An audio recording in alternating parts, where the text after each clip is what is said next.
Une hausse de 77 centimes de l'heure, voilà l'accord obtenu pour les travailleuses et travailleurs en titre-service, sauf que pour le moment, les Bruxellois en sont exclus.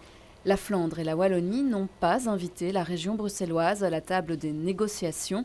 Cela va créer une discrimination entre employés d'une même entreprise. Juridiquement, pour nous, ce n'est pas possible que deux travailleurs de même entreprise aient deux salaires différents tant qu'il n'y a pas d'accord sur Bruxelles.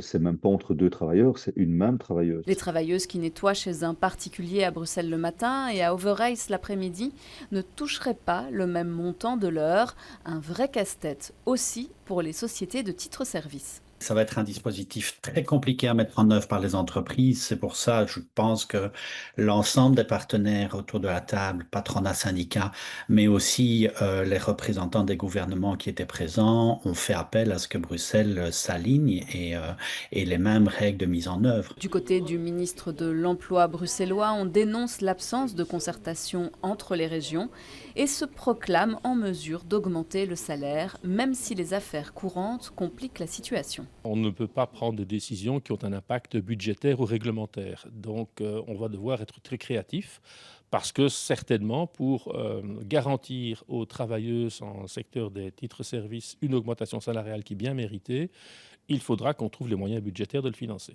Une note sera proposée au gouvernement bruxellois ce jeudi pour assurer la hausse des salaires. La région doit trouver 16 millions d'euros par an sur un budget total consacré aux titres-services de 400 millions d'euros.